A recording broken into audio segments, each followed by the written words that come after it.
I'm Sinead and this is Eileen. And we're part of the Lifelinks project in St Aloysius College in Carrigtwohill, and we're linked with Motito Girls School in Kitui in Kenya. And our project is mainly to do with the education of teenage girls in a secondary school in Kitui. And 9 students and 5 teachers went out to Kenya last May to visit our sister school for 12 days. And we went to classes with the girls out there, and we visited all the different projects that we're involved in. And we are involved in sending money out to them and learning more about their education system and them learning about ours. And hopefully 2 teachers from their school will be coming back to our school in September to visit us. And last May we travelled there for 12 days. So we visited 3 or 4 different schools in the area, and it was part of an immersion project. So we are just trying to integrate into the culture and trying to learn about Kenyan culture and their society. I think the main thing we learned was we were able to communicate with other teenagers of our own age who live on a different continent, and we were able to learn. Okay, so you're from a different country, except at the same time you're still a teenager, and you're still the same as us, in a way. And they have the same hopes and dreams as us. Like, they all are good who want to go to college, they want to be doctors and lawyers, and where they live really doesn't make a difference to what they want in life. It's all the same. And we made good friends there. Like, I've been writing letters to them, so we are writing letters to them, and they're writing letters to us. So we're still continuing the process, even though we've come back now. It's been almost a year since we've been there, but it's kind of moving on. My name's Alan Hayes. I work for the National Youth Council, and my job is development education trainer. So I travel around the country training youth workers how to do activities with young people that will help them to increase their awareness about how interdependent we are in the world, how we rely on people every day all over the world, but along with that, how unequal people are in the world, and how some of us have a lot of money, some people don't have a lot of money. Why is that? Some people live in really safe places, some people live in very dangerous places. Why is that?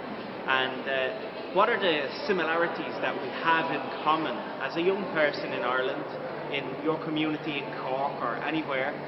What are the similarities you have with a young person from another community in the global south or the developing world? So not only what's so different about our lives, but what is it that takes place in my community that's unfair, something that shouldn't be happening? And where else in the world does that take place? What I love about my job is, I compare it to being a scientist. I'm not a scientist, but if you work in a laboratory and you have this much mixture and this much mixture, and you put the 2 of them together, you know exactly what's going to come out of that. What I love about my work is when you have a group of people who are there to find out about global justice, and you have people with this experience and people with this experience, and you put them together in a room, you don't know what's going to come out of that. You don't know what magic is going to happen there. And that's what's beautiful about my job, is because every group you go to work with, you learn something different as the facilitator, and everybody in the room learns something because they've never been in that situation before.